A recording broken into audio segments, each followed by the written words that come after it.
தட்டைப்பயிறு இருந்தா அரிசி பருப்பு சாதம் ஸ்டைல்ல ஒரு 1 பாட் தட்டைப்பயிறு சாதம் செஞ்சு பாருங்க.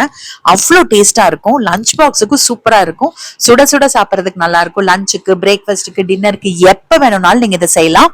செய்யறது ரொம்பவே ஈஸிங்க. 3 பேருக்கான அளவு சொல்றேங்க. 150 கிராம் டம்ளர்ல 2 டம்ளர் அளவுக்கு புழுங்கல் அரிசி, சாப்பாட்டு அரிசி எடுத்திருக்கேன். 2 தடவை கழுவிட்டு ஊற வச்சுக்கலாம்.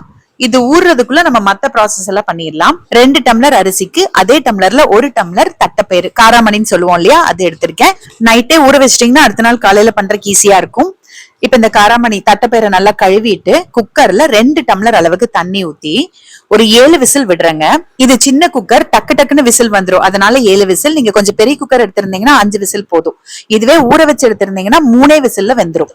இதுக்கு தாளிக்கிறதுக்கு பாத்தீங்கன்னா சின்ன வெங்காயம் நல்லா இருக்கும். அதனால 2 கைப்பிடி அளவுக்கு சின்ன வெங்காயம், 2 பச்சை மிளகாய், பூண்டு கொஞ்சம் பெரிய பல் பூண்டு ஒரு 6 எடுத்திருக்கேன். ஒரே ஒரு தக்காளி, நல்ல பெரிய தக்காளி 1 எடுத்திருக்கேன். கருவேப்பிலை எடுத்திருக்கேன்.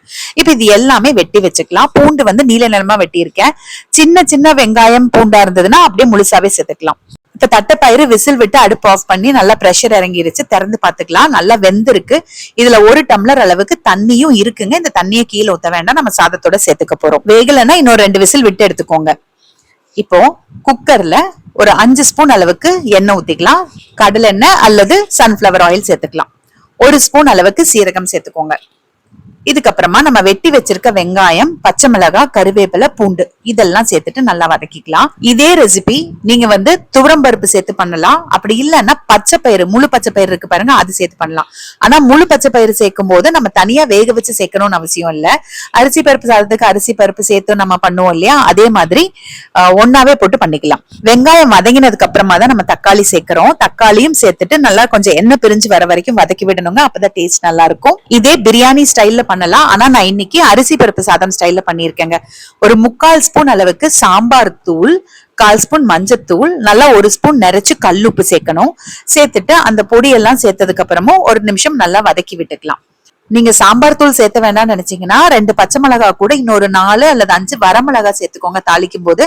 அந்த மாதிரி செய்யும் போது உங்களுக்கு சாம்பார் தூள் சேர்க்க தேவையில்லை.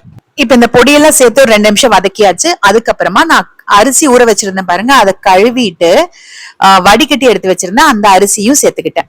சேர்த்துட்டு நல்லா கலந்து விட்டுக்கலாங்க. தண்ணி எப்பவுமே வடிகட்டியில வடிச்சிட்டு சேர்த்துனீங்கன்னா தான் ப்ரப்போர்ஷன் கரெக்டா இருக்கும். நம்ம கரெக்டா வெந்து வரும், இல்லைன்னா குழஞ்சிரும். இப்போ இந்த அரிசியோடவே நம்ம வேக வச்சு எடுத்து வச்சிருந்த அந்த காராமணி தண்ணியோடவே சேர்த்துக்கிறேன். அது போக 4 டம்ளர் தண்ணி சேர்க்கிறேன். அதாவது 1 டம்ளர் அரிசிக்கு 2 டம்ளர் தண்ணி சேர்க்கணும். அப்ப மொத்தமா 2 டம்ளருக்கு 5 டம்ளர் சேர்க்கணும் இல்லைங்களா. அந்த தட்டைப்பயிர்ல 1 டம்ளர் தண்ணி இருந்தது இல்லைங்களா, அதனால நான் 4 டம்ளர் தண்ணி தான் சேர்த்திருக்கேன்.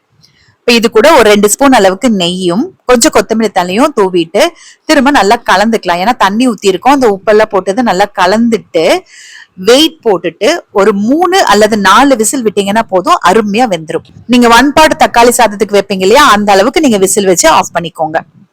இப்போ ஆவி இறங்கினதுக்கு அப்புறமா திறந்து பாத்துக்கலாம். இப்ப இந்த காராமணி வந்து நம்ம வேக வச்சுதான் சேர்த்திருக்கோம். அதனால ரொம்ப குழஞ்சு கரைஞ்சிருமோன்னு யோசிக்க வேண்டாம். நல்லா இருக்கும். அதாவது முழுசாவே இருக்குங்க. பாருங்களேன் எவ்வளவு நல்லா இருக்கு அப்படின்ட்டு.